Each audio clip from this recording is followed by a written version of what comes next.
with the Caesar cipher, I explained the other time, it works along with shifting keys. So let's see. And then if you would have a space of alphabet, like for example, A, B, C, D, and then it gets to Z, then according to Caesar, you would have to first get your SK, which is the shifting key. Once you arrive at that value, based on that, you would create a shifted alphabet space. Okay, so for example, the shifted alphabet space is going to start from here. Okay, D, E, F, going on to Z. But then you realize that from D to Z, the alphabet space does not remain as 26, but it reduces by some number of alphabets here. So you need to append it. Okay. So you append it with the rest of the letters so that you are able to have a full shifted space. Okay. So like as we did in our codes, to get this, the algorithm is pretty simple.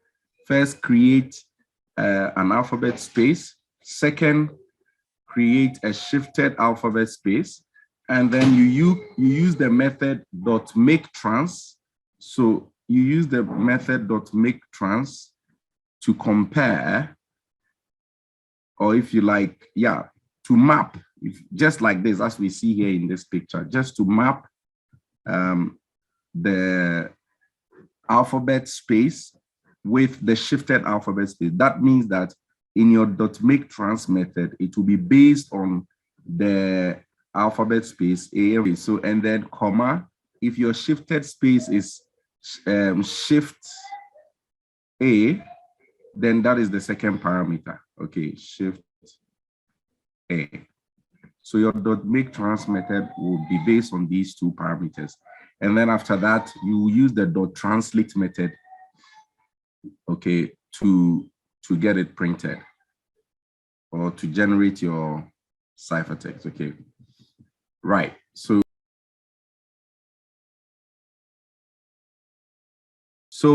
this is what we're going to do. So this is another way of doing the Caesar cipher. So you can import this module called string, okay, and then you'll be using the functions in the string for whatever you like. Okay, so you say import string, then you say my plain text is maybe I want to try Caesar cipher. Then give your shift key, SK to equal to 7. Then you say, you declare your alphabet space. If you remember, as I was explaining the algorithm. Okay, so you declare your alphabet space, go to my alphabet space I'm looking at is a list of punctuation. Okay, that's what I'm just looking at. Okay, so this is a punctuation space because in this code, I'm only concerned with changing the punctuation in the input. Look at the plain text. I have a comma in here. Is that not so? Okay, so I want to be able to consider the comma there, only the comma, okay, and encrypt it. So I'm just doing something very funny. So alphabet space is string.punctuation. If you want to consider uppercase, you would type string dot ASCII. Okay, let me just ASCII. Okay, so you see the suggestions there. You can use string.ASCII lowercase, string ASCII letters, string.ASCII uppercase. Okay, so if you use string.ASCII lowercase, it means that now your alphabet space is only small letters. So now I'm not interested in ASCII lowercase. I'm just asking for punctuation. Okay, string.punctuation. Right, so that's all I am doing, and I do shifted alphabets. Remember when I was explaining shifted alphabets, now is equal to now a list declaration here. Okay, please pay attention. So what I'm trying to do here, if you remember when I was explaining the alphabet space, I said we have A, B, C, then you end at Z. But if you have a shifted value like D, E, F, up to Z, this is not up to 26. So you have to append all the letters that are before the D. Okay, so you saw it as this one, A, B, C. All right.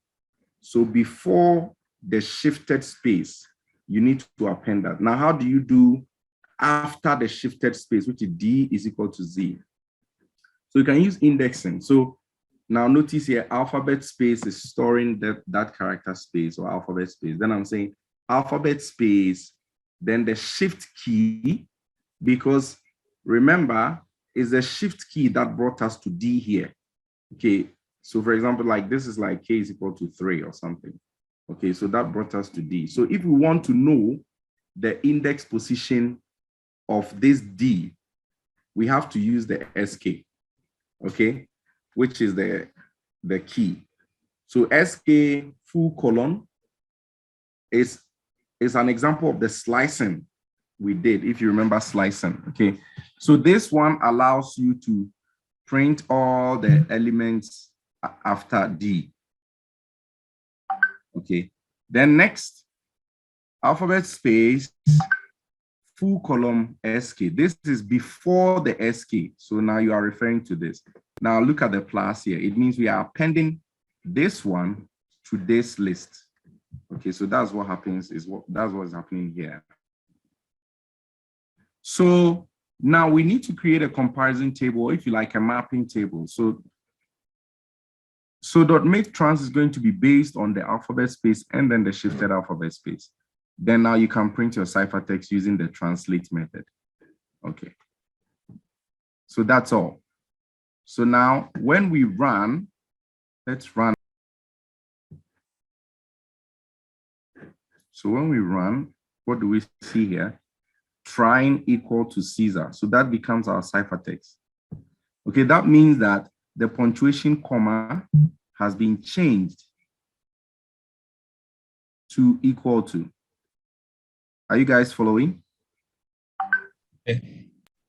Yes, okay, Doc. So what if I change this to ASCII? What if I change this to ASCII lowercase and then I run? So you realize that only the lower cases are translated. So T stands the same, it doesn't change, but then the rest changes. Okay, so like that. If I would only consider ASCII dot uppercase, okay, this is what happens. Okay, now let's try this with functions. So again, we import the string module right here, and then that allows us to be able to use the methods within this module. And first step is to define the cipher, or if you like, the encryption function.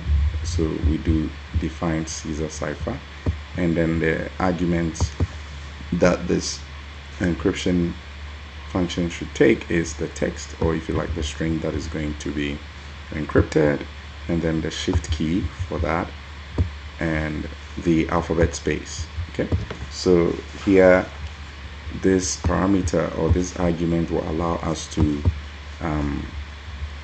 pass on either we want to have the shift key to be operated on lower cases or upper cases or punctuations or white spaces and so on and so forth. Okay, so the next step is to define the shifted alphabet space. Okay, so now you pretty much understand why the function for the shifted alphabet space should be returning this.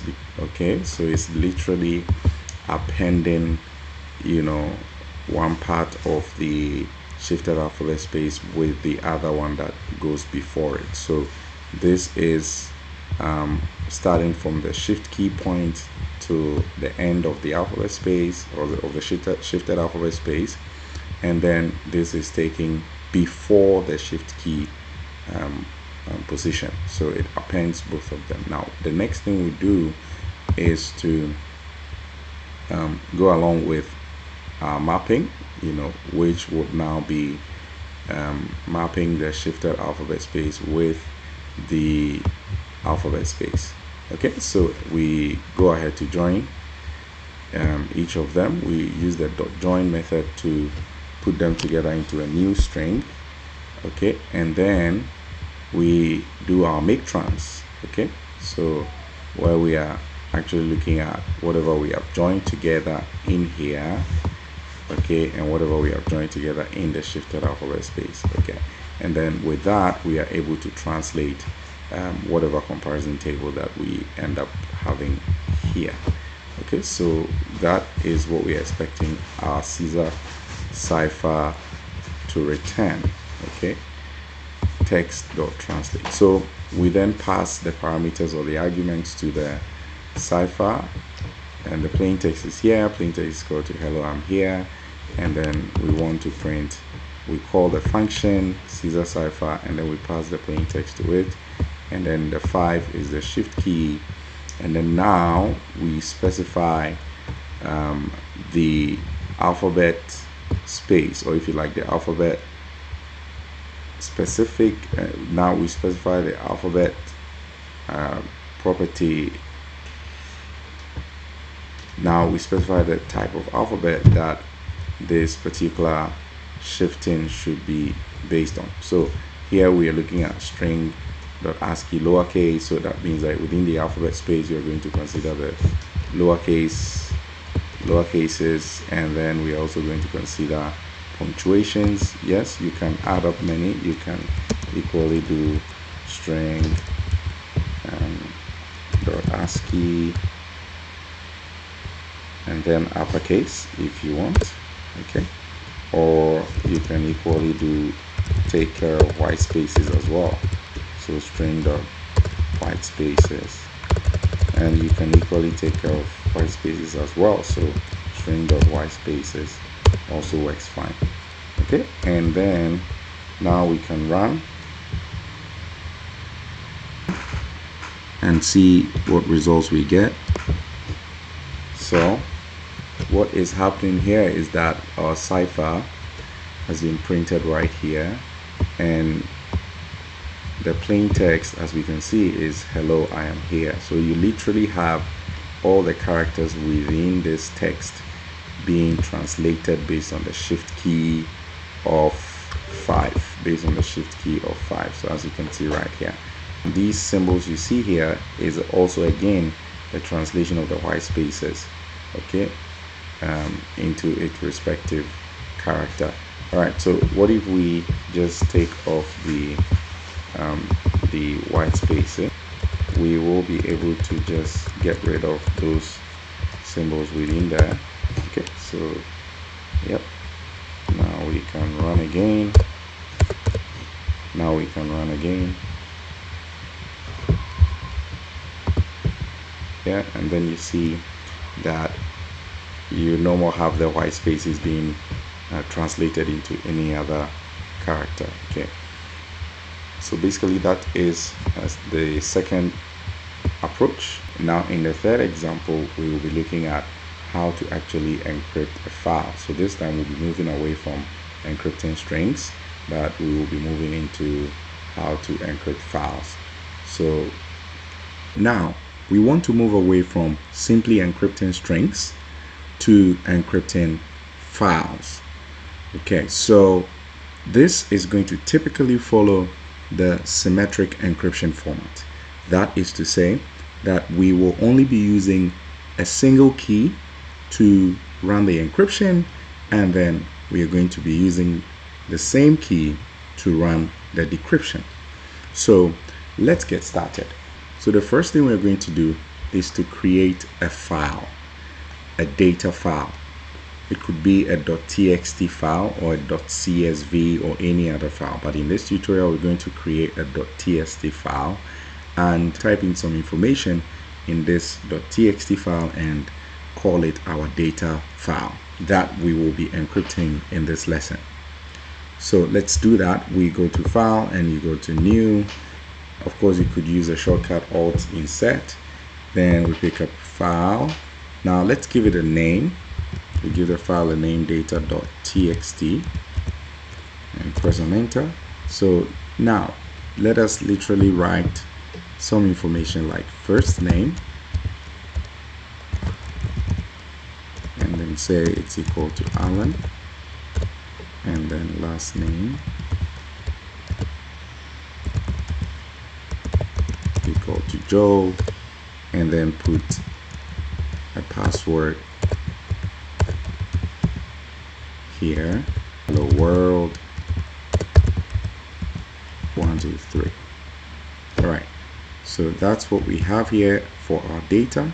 Now the next step is to create a new Python file, and with that we will be able to write our program for encryption and decryption. So let's go to this point where we start with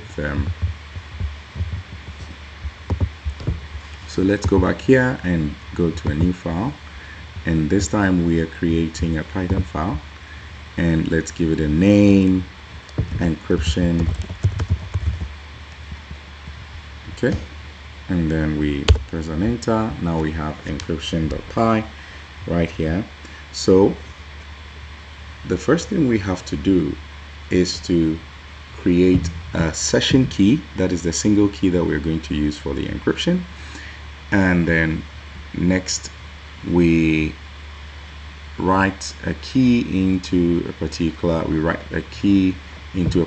file, and then use that key for the encryption, and then to the second step for decryption.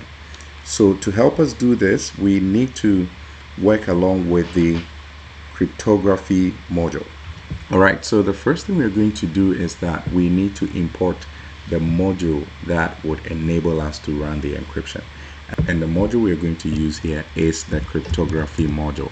So I'm literally going to type that, cryptography module. Okay, but one important recipe in this cryptography module we're going to use is the Fairnet. Okay, so this Fairnet is part of the cryptography module or library, and it enables us to be able to perform symmetric encryption and also even perform authentication to data. So it's literally going to enable you to generate a key that you will eventually be able to use to perform your encryption. Okay, so in order to be able to use cryptography module very well, you should have run pip install from your terminal. If you're doing this from your terminal, you can do pip install cryptography. Okay, so literally you type this in your terminal, or you can just do this in your PyCharm by going to file, and then you run down to settings, and then you come to your project file, and you see the Python interpreter.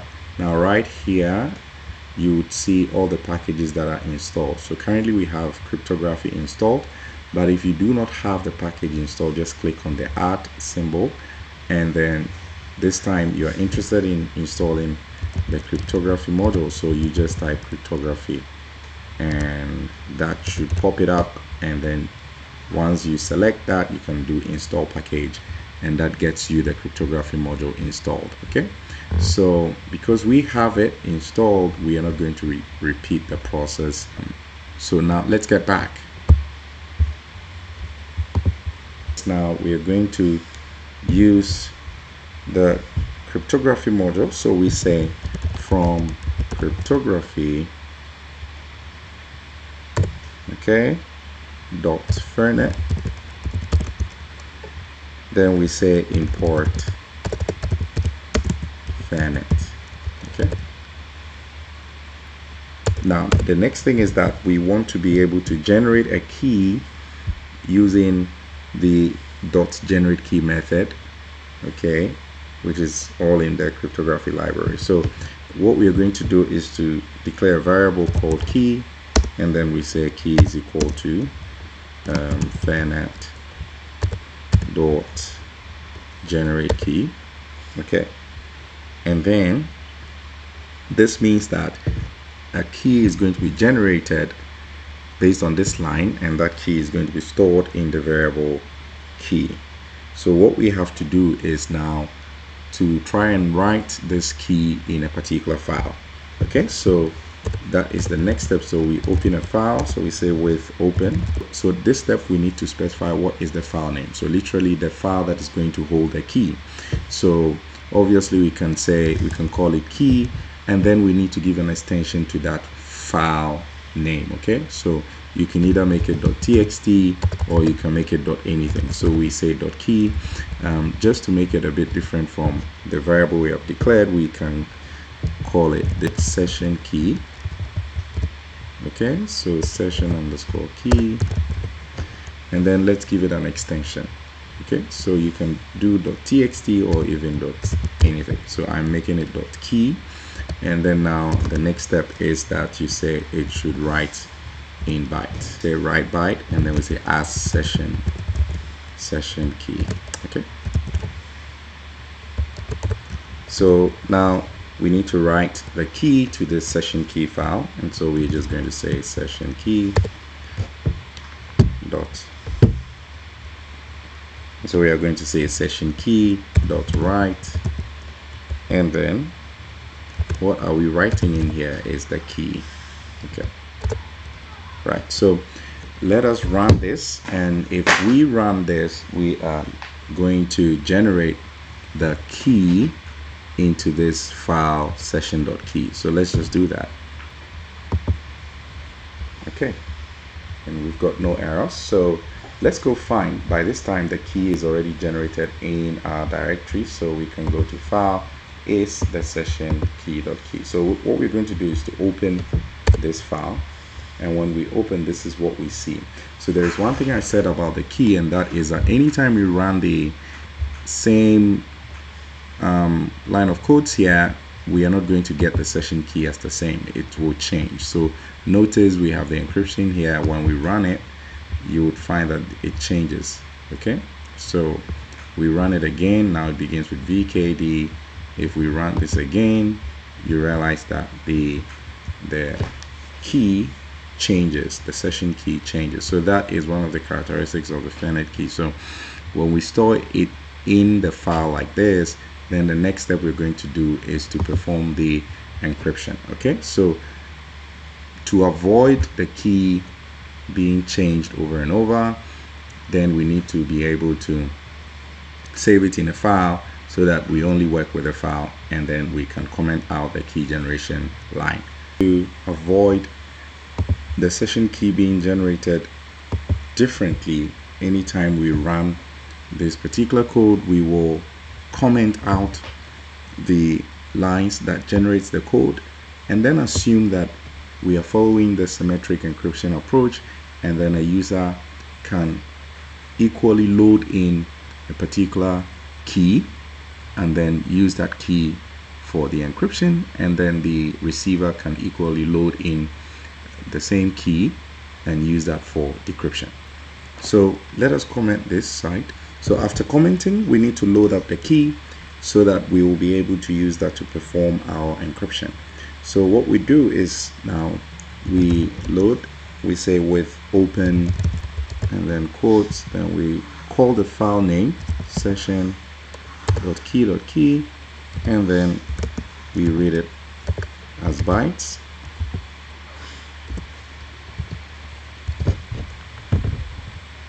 And then we read it in bytes. It's my session key.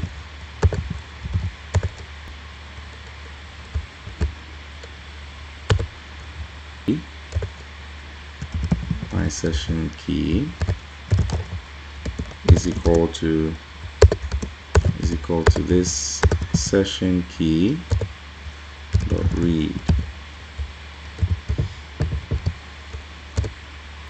Now if we want to see the session key that we have loaded, we can always print and then see what is in there. So we can just literally print the key, which is my session key.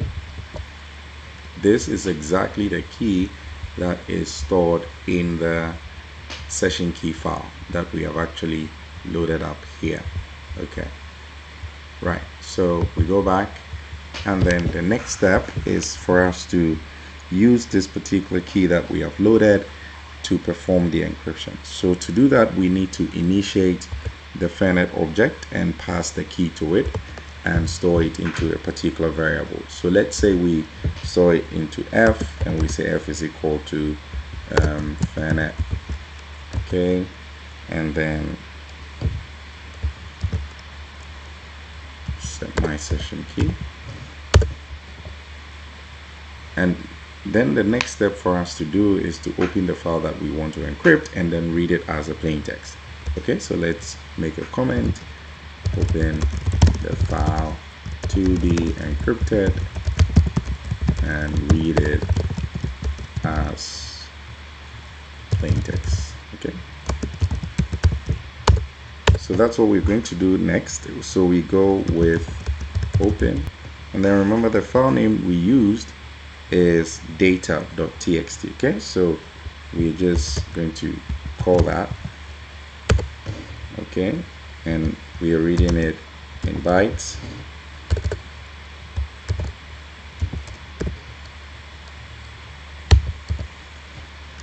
As plain text.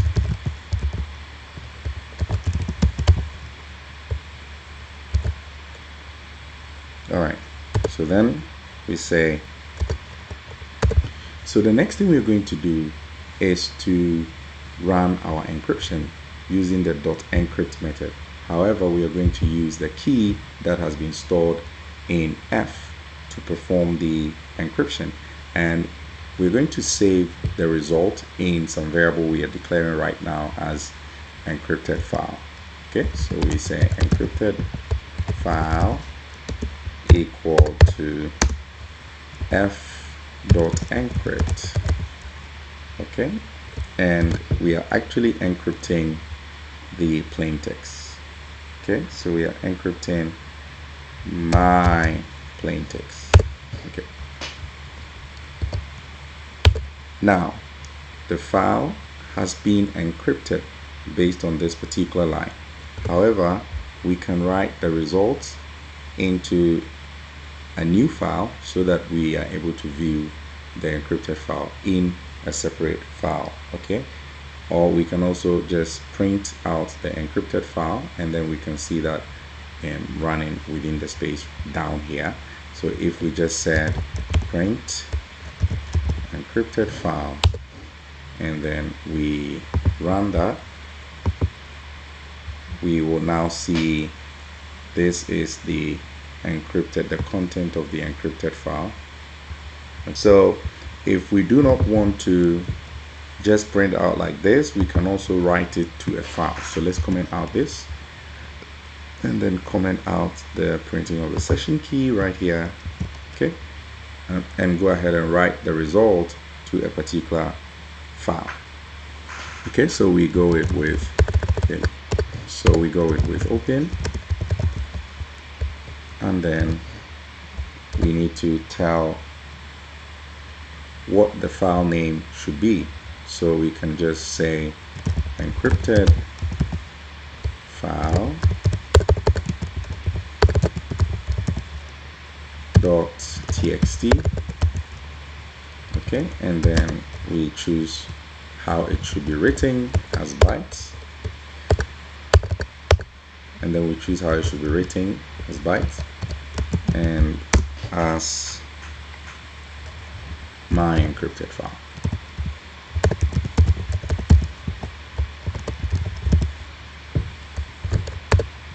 So the next step is that we are eventually going to have the writing being done, and what we are going to be writing is the result in the encrypted file variable. So we are just going to type my encrypted file dot write,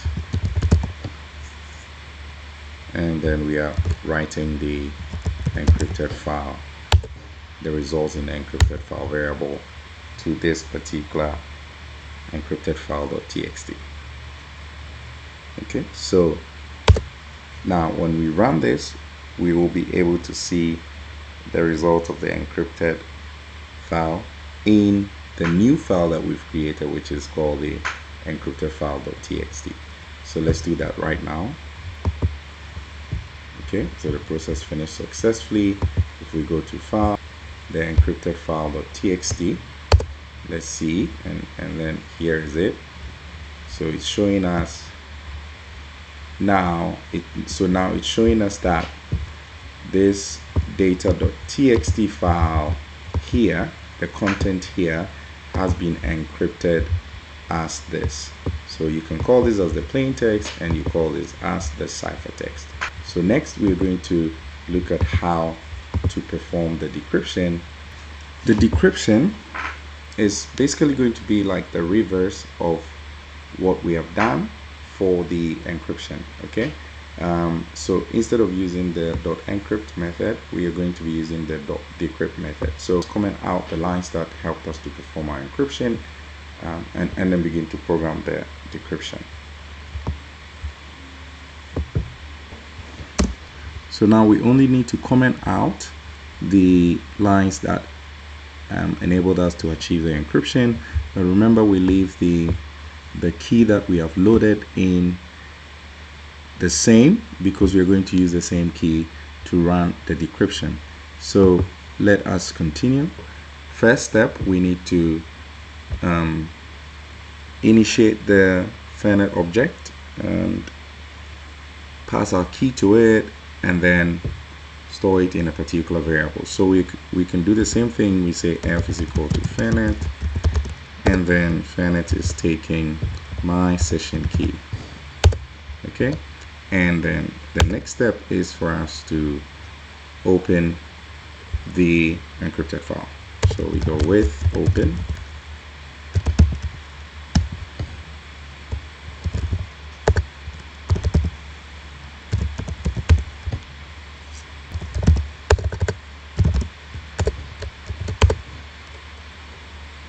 Okay, so therefore you can say file is equal to my encrypted file dot read.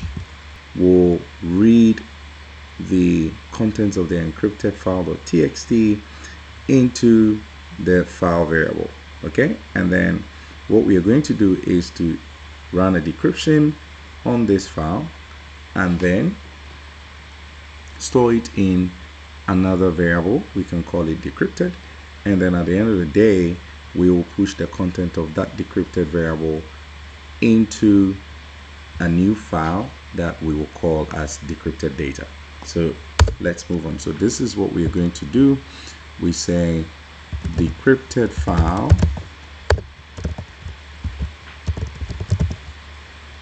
is equal to, now remember we're using f because f is the one that is holding the key now. Then we perform decrypt, and then we are decrypting file, which is currently storing the content of the encrypted file.txt. And then what we do next is that we can straightforward print the content of the decrypted file variable, and then we can see that our decryption has been done successfully. However, we can also write this content of the decrypted file variable into a new file, which we are now calling as decrypted data.txt. So let's see the first step. We can just print decrypted file, and then let's run and see the results. So you see here, first name Alan, last name Joe, password hello world 123. So let us write this content into a particular file. So what we do is with open encrypted data, we do decrypted data dot write, and what are we writing? We are writing the decrypted file. Okay, so that's basically it. And if we run successfully, then we can see that